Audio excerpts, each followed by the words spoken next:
वासुदेवेन्द्र योगेन्द्रं नत्वा ज्ञानप्रदं गुरुम् मुमुक्षूणां हितार्थाय तत्त्वबोधोऽभिधीयते। समस्तजनकल्याणे निरतं करुणामयं नमामि चिन्मयं देवं सद्गुरुं ब्रह्मविद्वरम्।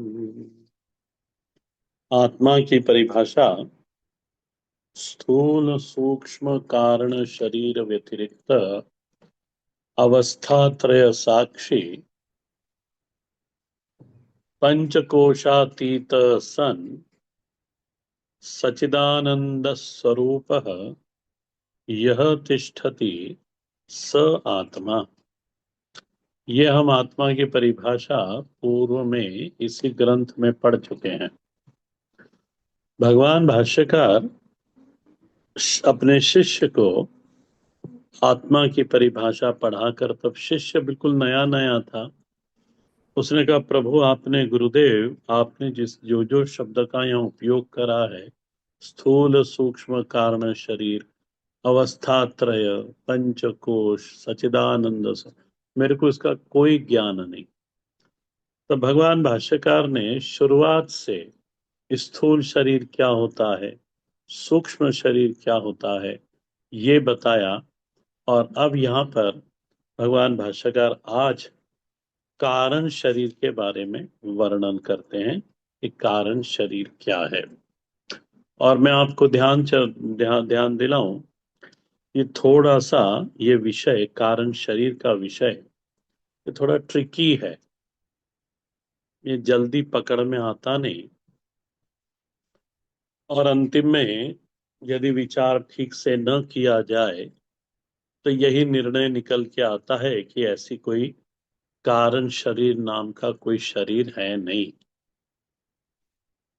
एक महात्मा थे, श्रृंगेरी से सन्यास लिया था, पढ़े भी वहीं थे, दक्षिण भारत के थे यानी अब उनकी समाधि हो गई। आप लोग में से बहुत लोग, दिल्ली में उनका बड़ा अच्छा वर्चस्व था, तो इसलिए आप लोगों में से बहुत लोग उनको जानते भी होंगे। और जो पूर्व की संस्था में मैं था, वहां पे दिल्ली के सेंटर में आया करते थे। और वहां पे जो पूर्व में स्वामी जी थे वो पढ़ते भी थे उनसे, उन्होंने मुझे भी कहा था आप पढ़ो। मैंने कहा नहीं, मैंने जो पढ़ लिया मैं उससे संतुष्ट हूँ। उनकी पुस्तकें भी बहुत छपी और लोगों में हैं, आज भी हैं उनके। उन्होंने जो बताया, उन्होंने कहा कारण शरीर नाम की कोई वस्तु होती नहीं। तो जब मुझे भी बताया गया कि स्वामी जी ऐसा पढ़ा रहे हैं, तो खैर मैं तो नहीं, कभी मिला भी नहीं उनसे। और उन्हीं के शिष्यों ने मेरे से कहा था कि कारण शरीर नाम की कोई वस्तु होती नहीं। मैंने कहा हम इसको मानते नहीं। क्यों? क्योंकि भगवान आदि गुरु शंकराचार्य जी ने जो कह दिया, हमारे लिए प्रमाण भगवान है, भगवान आदि गुरु शंकराचार्य जी महाराज। और यदि उन्होंने कह दिया तो वो वस्तु है, भले ही हमें समझ में ना आए, पर हम नहीं मानते। बस उसी दिन से फिर ना मैंने कुछ सुना, ना उनकी पुस्तक भी दी थी मेरे को, मैं तो नहीं ली। तो कहने का मोटा मोटा अभिप्राय मेरा ये है कि यदि इसको ध्यान से नहीं देखा जाए तो ऐसा लगता है, सच में ऐसा लगता है कि ऐसी कोई वस्तु है नहीं। परंतु आप इसको अच्छे से पढ़ोगे, मन लगा के पढ़ोगे, तो ये संभव है समझ में आ जाए। देखो, जितना समझ में आता है मैं इसको, मुझे नहीं लगता आज मैं गीता जी पढ़ा पाऊंगा, क्योंकि ये थोड़ा इसको समझाना पड़ेगा। देखो आपकी पुस्तक में कारण शरीरम किम प्रश्न पूछा कि हे गुरुदेव ये कारण शरीर क्या होता है। मैं पढ़ रहा हूं परिभाषा, आप उंगली रखना उसके ऊपर। अनिर्वाच्य, मैं शब्द तोड़ तोड़ के पढ़ूंगा। उसको आप यदि मार्क कर सो तो कर लेना, नहीं करो तो आपकी सद्भाग्य। अनिर्वाच्य अनादि अविद्यारूपम शरीरद्वयस्य कारणं मात्रम सत्स्वरूप अज्ञानम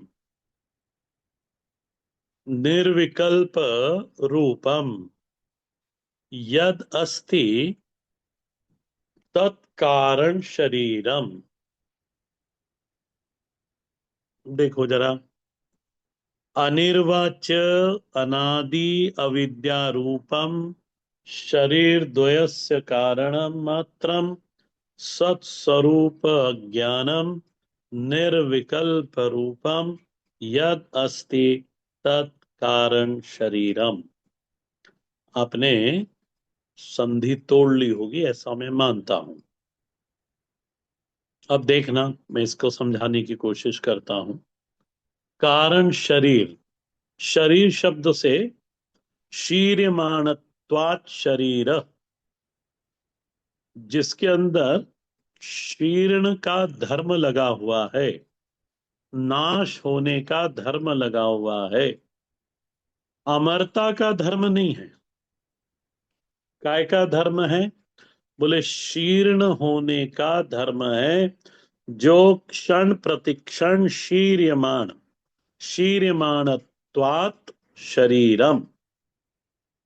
अच्छा, ये शरीर शब्द की परिभाषा हो गई। अब देखो, कारण शरीर, नाम ही ऐसा बताया कारण शरीर, तो कारण होने के नाते पूछा गया ये किसका कारण है?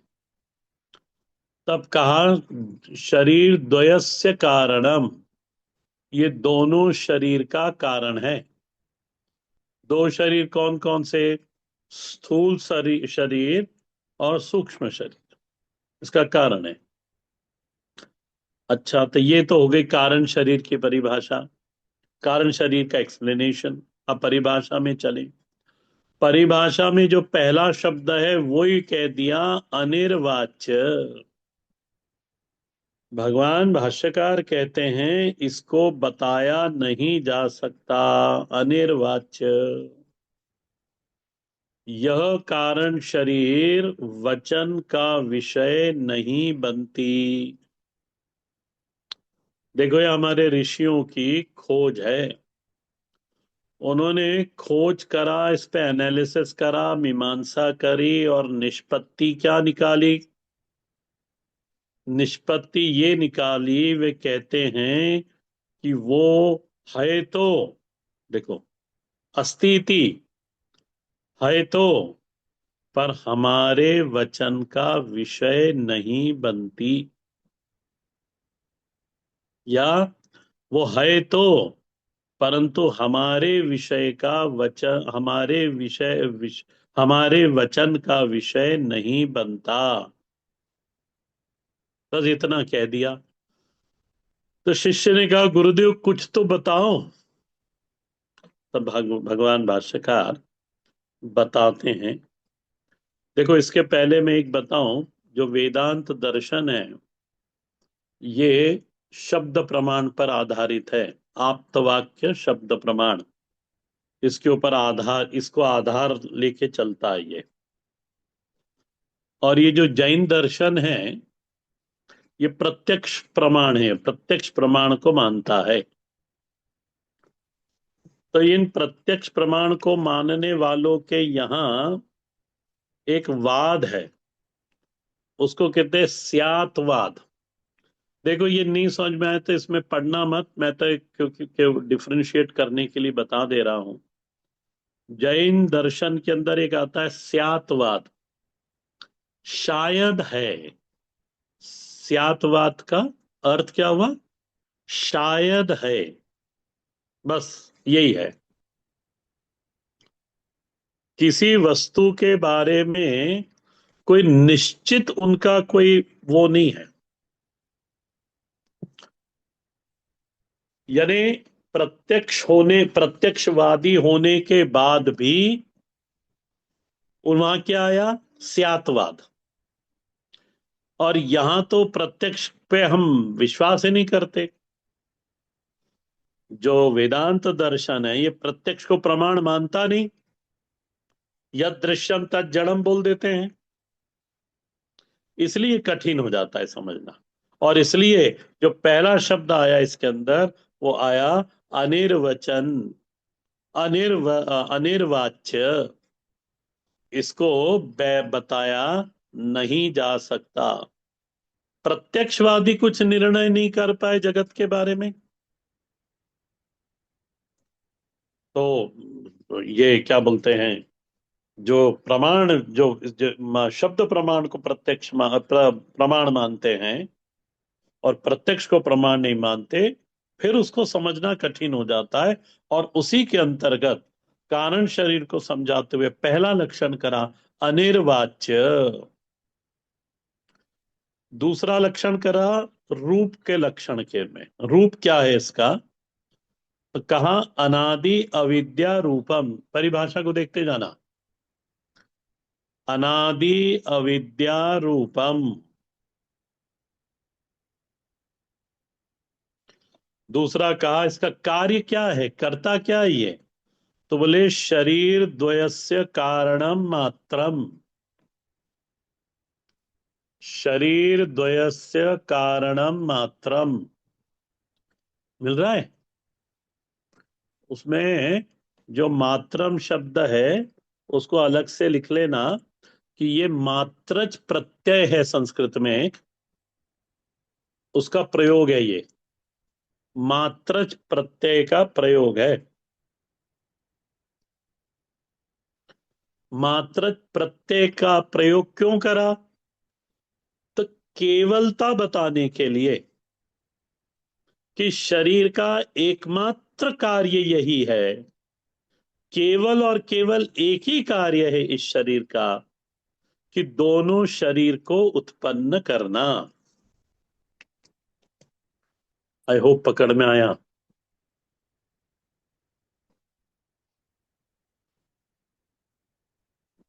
थोड़ा सा ध्यान रखना पड़ेगा आपको। कविता माँ आप ही दिख रही हो मेरे को, इसलिए मैं आप ही को पूछ सकता हूँ। आ रहा है पकड़ में। हाँ जी स्वामी जी। हाँ बस, तो बस यही है। तो शरीर द्वयस्य कारणम मात्रम, मात्र प्रत्यय लगा के ये बताया कि केवल और केवल। एक मिनट, हाँ मेरी सेटिंग में कुछ गड़बड़ी हो गई। एनीवे, कहाँ थे हम लोग। मात्रज प्रत्यय लगाया है। मात्रज प्रत्यय क्यों लगाया, केवल शब्द बताने के लिए। अच्छा, है क्या ये, पूछा। ठीक है क्या, तो एक शब्द वहां पे ये मात्रा के बाद दिया, सत स्वरूप अज्ञानम। सत स्वरूप अज्ञानम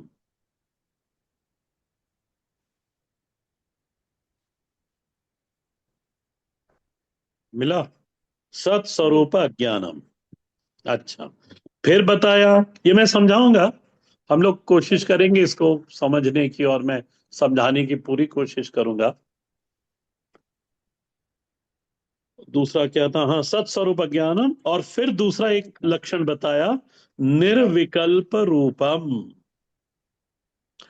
विकल्प का अर्थ होता है त्रिपुटी। वेदांत में त्रिपुटी होती है एक। इसलिए ना ये सब चीजें यहीं आके पढ़ी जाती है, इन्हीं ग्रंथों में। और ये चीज क्लियर हो तब आगे बढ़ा जाता है। इसलिए मेरे को भीतर से बड़े वो है, क्या बोलते हैं, शांति है कि मैं आपको तत्वबोध पढ़ा रहा हूँ। गीता जी तो खैर चल ही रही हैं। तो एक वो है कि हाँ आप बेसिक चीज पढ़ जाओ। तो तीन विकल्प होते हैं, यहां पे निर्विकल्प रूपम भगवान ने कहा है, भगवान भाष्यकार ने। और मैंने विकल्प शब्द से त्रिपुटी शब्द का उच्चारण करा। अब त्रिपुटी यानी क्या, तो त्रिपुटी यानी तीन चीजें, दृश्य, दृष्टा और दृष्टि, पकड़ में आ रहा होगा। ज्ञाता, ज्ञान और ज्ञेय, ये ऐसा ये त्रिपुटी। जैसे ये जगत दृश्य है, मैं इस जगत का दृष्टा हूं, और मेरे पास दृष्टि है जिससे मैं इस जगत को प्रत्यक्ष कर देख रहा सकते। हूं। ये त्रिपुटी हुई। तो यह विकल्प है। यहाँ पे एक दृष्टा है, यहाँ पर एक दृष्टि है, और यहाँ पर एक दृश्य है। वैसे इसको और देख लो, भगवान, भक्त और भक्ति। इस जगत की स्थिति में तीन चीजें होती हैं, इसको कहते हैं त्रिपुटी। अब यहां देखना, ये कारण शरीर एक ऐसी स्थिति है जिसमें ज्ञाता, ज्ञान और ज्ञेय का अभान है। ध्यान से समझना, ज्ञाता, ज्ञान, ज्ञेय का अभान है। मैं अभाव नहीं बोल रहा, मैं अभान बोल रहा हूं, अभान। Okay, no experience. ये स्पीकर चालू है, किसका चालू है? हाँ कविता, माँ बंद करो तो। सॉरी। हाँ, तो अभान है तो, पर अभान की स्थिति है। आएंगे जब इस पॉइंट के ऊपर, तब इसको और थोड़ा सा देखेंगे। तो यहाँ पे विकल्प नहीं है। विकल्प है तो पर दिखते नहीं है। अभान, अभाव की स्थिति नहीं है, अभान की स्थिति है। नॉट नोन, शीला माँ के लिए बोल रहा हूं मैं। अभान is equal to not known, अनुभव में नहीं आ रहा, उपलब्ध नहीं है, इसलिए अनुभव में नहीं आ रहा। और फिर देखो, यद अस्ति, वो जो उन्होंने बोला था ना कि कारण शरीर नाम की कोई वस्तु होती नहीं, तो मेरे को तो बिल्कुल समझ में नहीं आया, क्योंकि भगवान यहाँ परिभाषा में लिखते हैं यद अस्ति। भगवान भाष्यकार ने कहा है तो यद अस्ति, और उन्होंने तो सीधे रिफ्यूट कर दिया, इसलिए मेरे को कब समझ में आया नहीं। और फिर मैं कभी गया नहीं उनके पास, ये नहीं महाराज जी, आचार्य के विरोध में बोलते हैं यद अस्ति। अब ये तो हो गई, मैंने परिभाषा को आपके सामने रखा है खोल के। अब थोड़ा इसको और देखें। अब देखो, जो इसका मूल शब्द उठाना है इस परिभाषा में, वो है अविद्या स्वरूप, अविद्या रूपम, अनिर्वाच्य, अनादि, अविद्या रूपम। ये, इसमें इसको हम देखते हैं। यदि कुछ वस्तु है, यदि आप बोलते हो अस्ति इति, यदि भगवान भाष्यकार ने कहा यद अस्ति, तो यदि कोई वस्तु है तो उसके बारे में बोला जा सकता है, ऐसा शिष्य ने पूछा। तो वो कहते हैं ऐसा भी होता है, भगवान भाष्यकार कहते हैं कि ऐसा भी होता है कि है वस्तु, पर बोल नहीं सकते, और उसको उसको नहीं बोल सकते। कुछ वस्तु है जरूर, पर उसको बोल नहीं सकते। और फिर यदि आपको याद हो, रामचरितमानस में श्री गोस्वामी जी ने भी इसका प्रयोग करा है। इदम, इदम इत्थम कही जाय न सोई। ये जब पार्वती जी ने प्रश्न करा था भगवान से कि भगवान का अवतार क्यों हुआ, तो भगवान ने कहा था देखो पार्वती, ऐसा कहा तो नहीं जा सकता कि इसी के कारण भगवान का अवतार हुआ था, पर हाँ, विद्वान लोग जो जो कारण बताते हैं, उसमें से कुछ कारण मैं बता देता हूं। उस प्रसंग में गोस्वामी जी लिखते हैं, ईदम इत्थम कही जाय न सोई। भगवान के बारे में, उनके अवतार के बारे में, उनके शक्ति के बारे में, उसके ऐश्वर्य के बारे में ऐसा कुछ कहा नहीं जा सकता। जो इंद्रिय ग्राह्य है उसके बारे में बोलना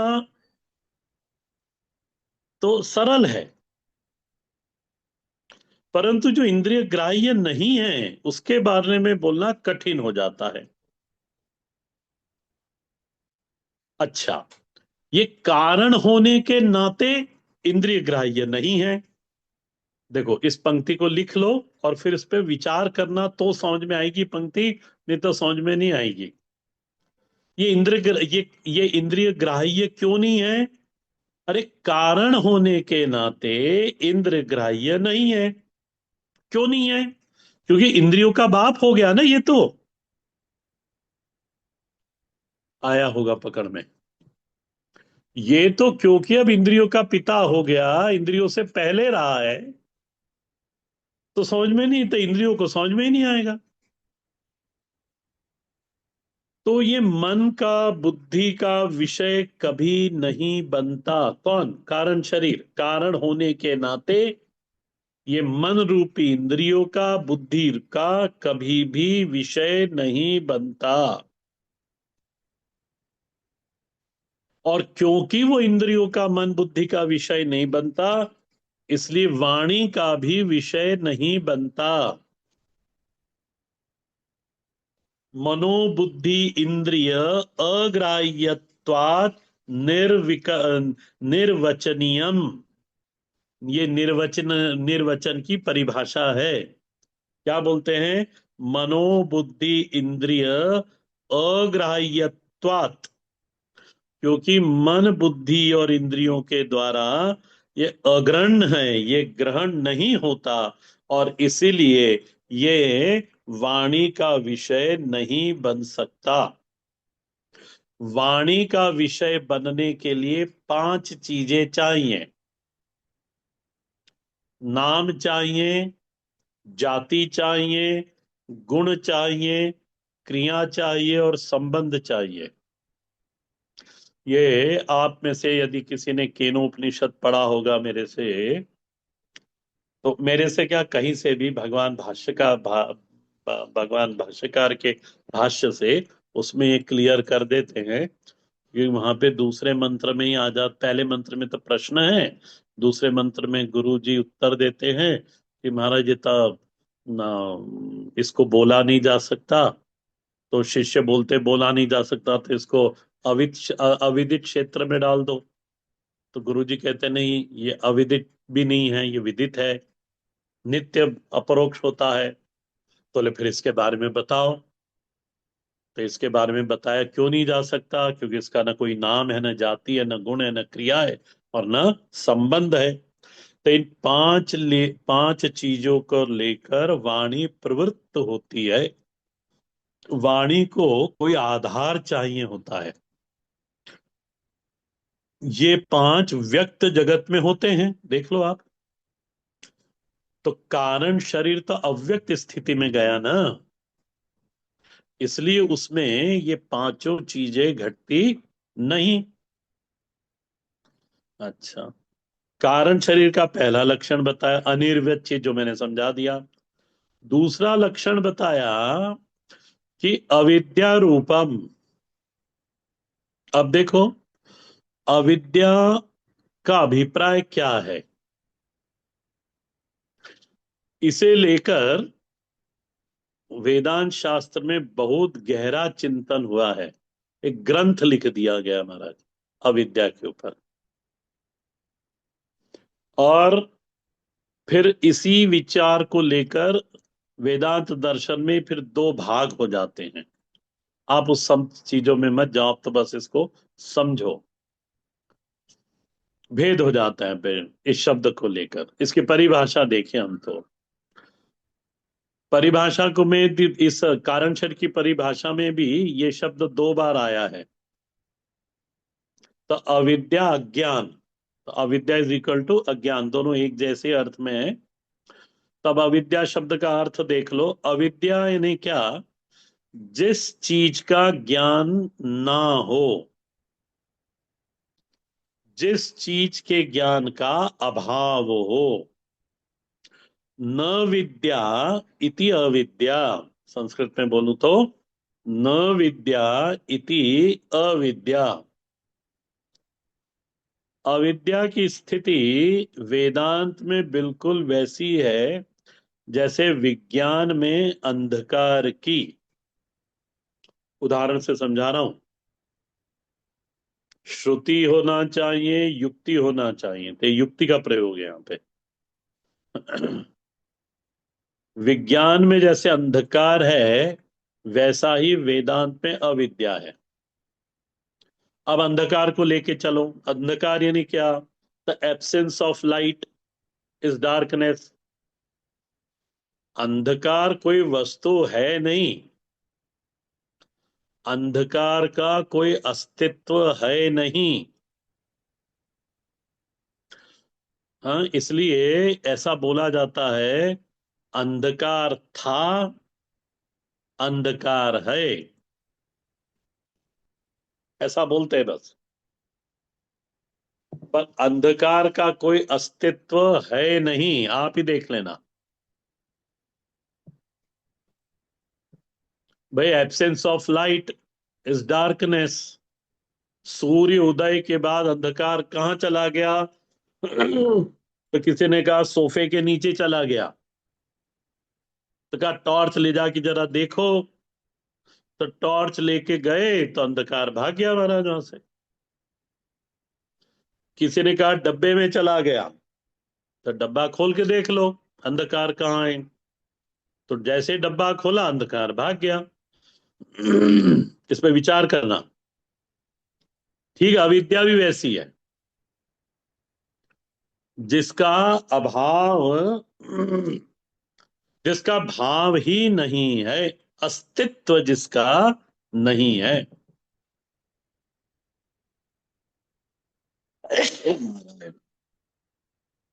अच्छा, ऐसी अविद्या जिसका अस्तित्व ही नहीं है, उसे दूर करो।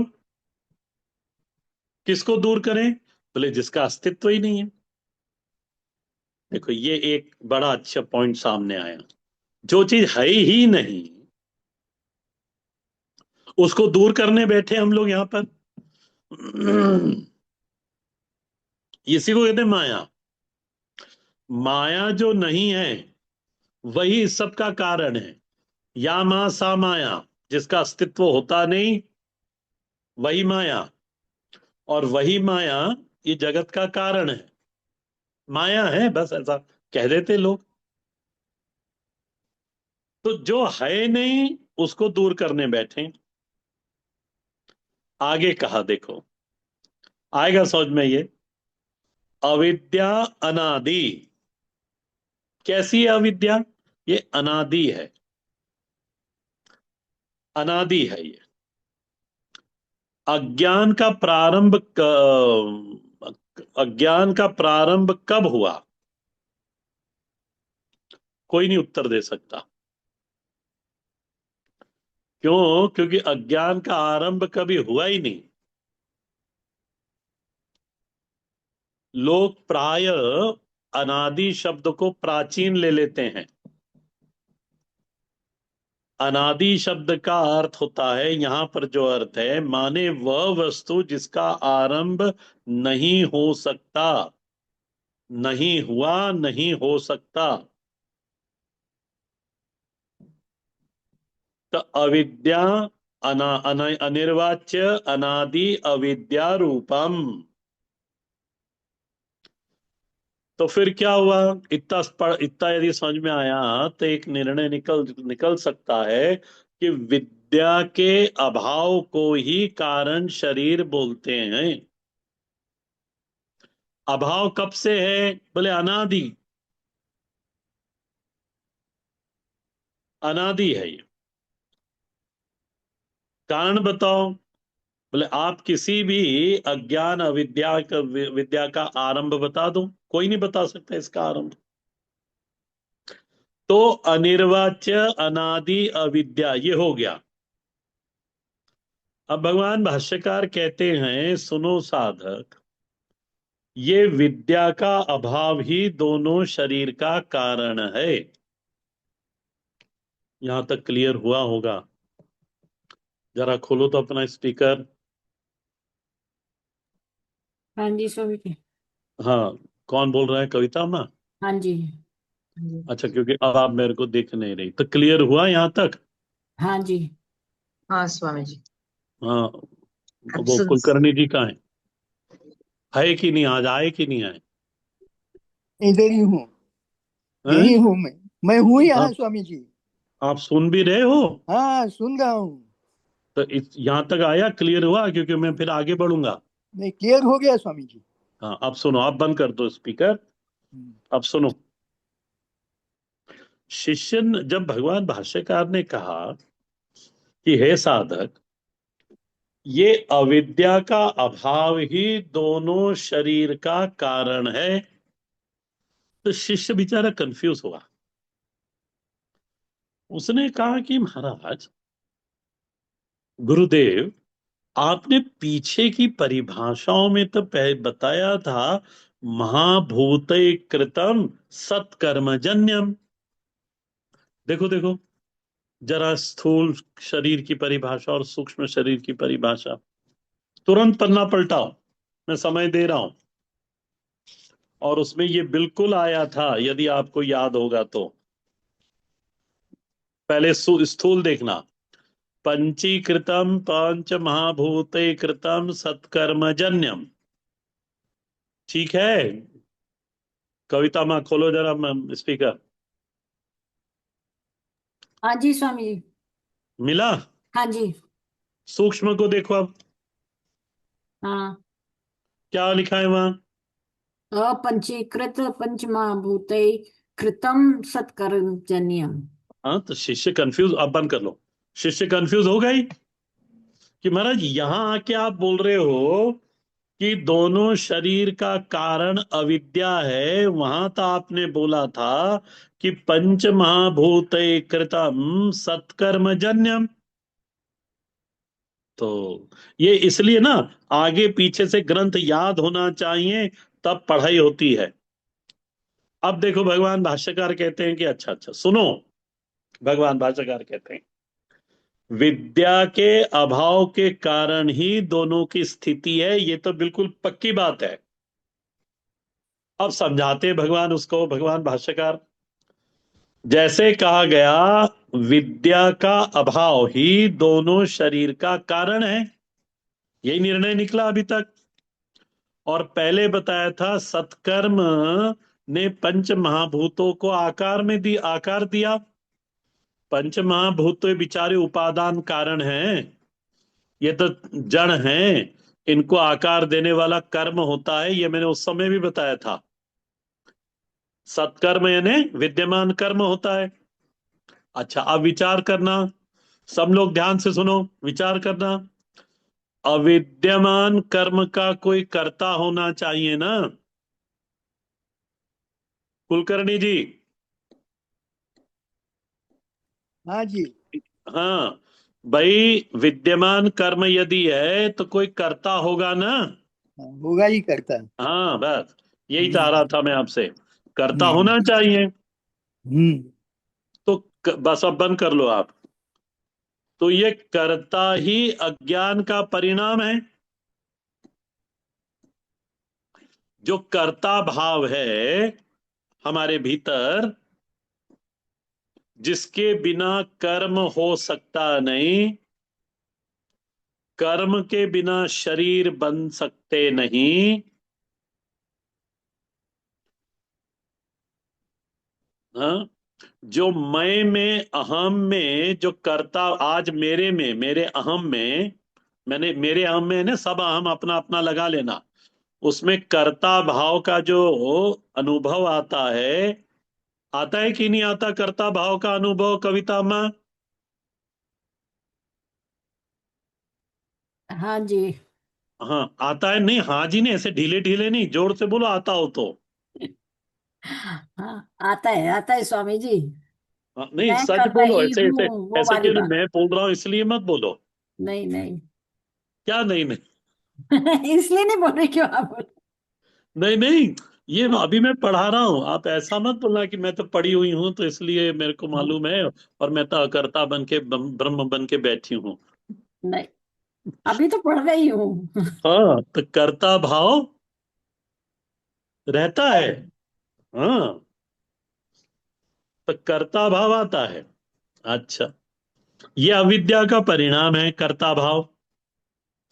तो आप पूछ सकते हो मेरे से, स्वामी जी आप ऐसा क्यों कहते हो कि कर्ता भाव अविद्या का परिणाम है? ये शीला माँ पूछ सकती है मेरे से कि कर्ता भाव जो आप बोल रहे हो ये अविद्या का परिणाम है, ये आप ऐसा कैसे बोलते हो?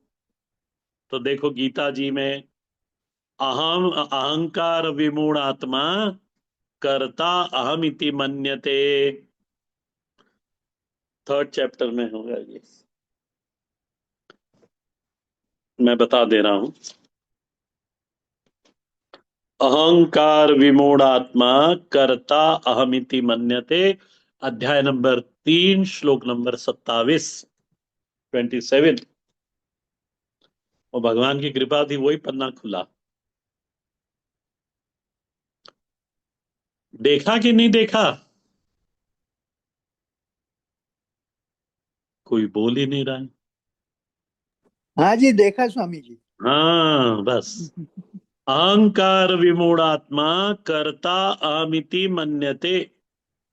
जो कर्ता मानने का कारण भगवान क्या बता रहे हैं? मूढ़ता। मैं करता हूं, ये मेरी मूर्ता है। और ये मूर्ता आई कहां से? अविद्या के कारण। तो कर्ता भाव, कविता में ध्यान से सुनो, जो कर्ता भाव की जननी है वो कौन है? तो बोले अविद्या। अविद्या से कर्ता, कर्ता से कर्म, कर्म से स्थूल सूक्ष्म शरीर। लक्षण घटाते आना चाहिए बस। अब उन्होंने पूछा, शिष्य को बिल्कुल समझ में आ गया, बड़ा विद्वान था आप लोगों जैसा, तो उसको बिल्कुल सब समझ में आ गया। हाँ गुरु जी ठीक है। तो उसने पूछा कि मेरे मन में एक प्रश्न है कि ये अविद्या किसकी है? अगर अज्ञान है तो किसका अज्ञान है? तो अज्ञान किसका, जो दो शरीर का कारण बन गया? भगवान भाष्यकार कहते हैं सत स्वरूप अज्ञानम, परिभाषा में देखो, ये परिभाषा पूरी करके उठूंगा, नहीं तो फिर ये वापस फिर पकड़ना गड़बड़ हो जाती है। भगवान भाष्यकार कहते हैं सत स्वरूप अज्ञानम। मैं का जो स्वरूप है, मैं का स्वरूप क्या है? अहम अस्मि, इसमें तो कोई विवाद नहीं है। मैं हूं, इसमें कोई विवाद नहीं है। विवाद है कि अहम की धातु क्या है। अपने आप चाहे जितना कर लो कुछ पता नहीं चलेगा इस अहम की धातु का। जब तक हम लोग वेदांत दर्शन और भगवान आद्य गुरु शंकराचार्य शिवा अवतार की शरण में नहीं जाते, तब तक इसके बारे में मालूम नहीं पड़ता। वेदांत का यहाँ पे दर्शन का, शब्द प्रमाण का सहारा लेना ही पड़ता है। अब देखो भी, इसलिए तो वहां जैन में स्यातवाद आया, क्योंकि वो वेदाहा अप्रमाणा बोलते हैं वो लोग।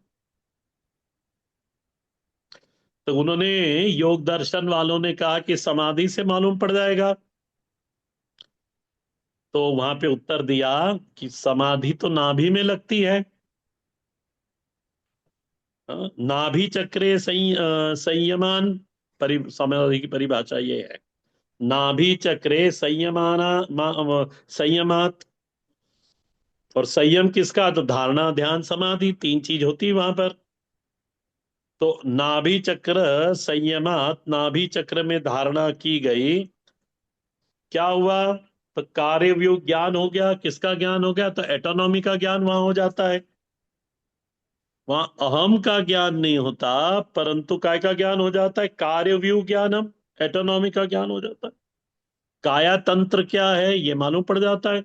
और इसलिए योगी लोग, जो सही में योगी है, वो अपने शरीर में परिवर्तन ला सकते हैं उस समाधि की स्थिति में, और नहीं भी ला सकते राजा अज के पास घोड़ा था, वो घोड़ा मांगने की योगी गया तो महाराज अज ने कहा कि मैं तुमको घोड़ा क्यों दूं, ऐसा तुमने क्या करा जो मैं तुमको घोड़ा दे दूं। तो बोले ठीक है महाराज, मैं 20 वर्ष की समाधि लाता हूँ, लगा नहीं, उसने कहा था मैं 10 वर्ष की समाधि लगाता हूँ और मेरे काया में कोई परिवर्तन नहीं होगा।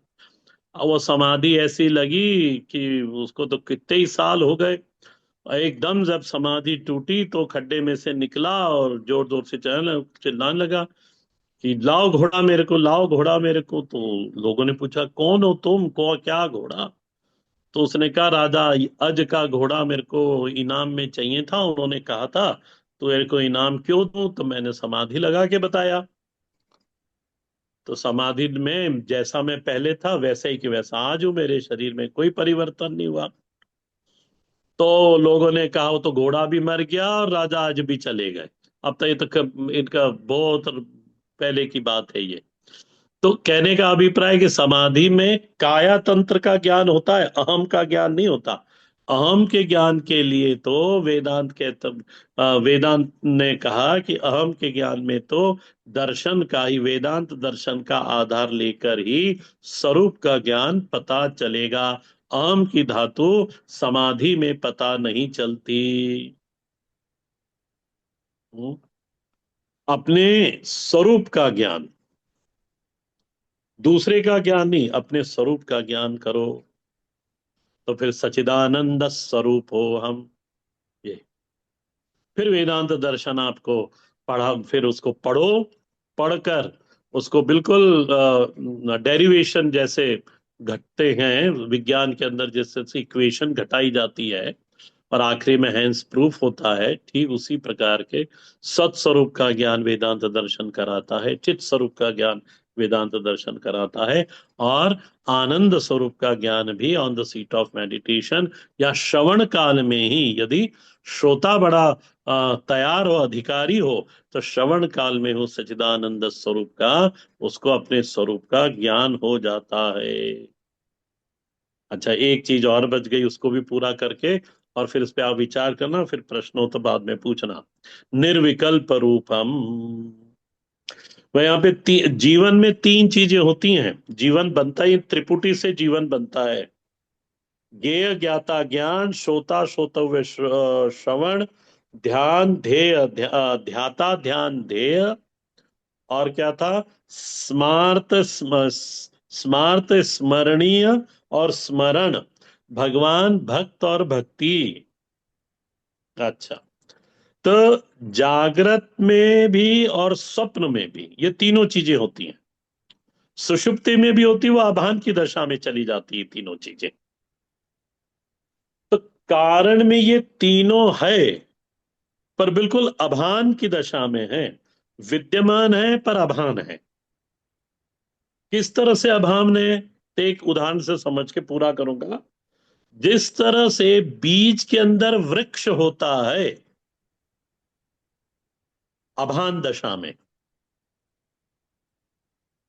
ठीक उसी तरह से कारण शरीर में विकल्प है पर अभान दशा में विकल्प है। अभान दशा में विकल्प है। अब देखो परिभाषा एक बार। अनिर्वाच्य अनादि अविद्या शरीर द्वयस्य कारणम सत्स्वरूप ज्ञानम निर्विकल्प रूपम यद अस्ति तत्कारण शरीरम। ये परिभाषा मैंने समझा दी, इसको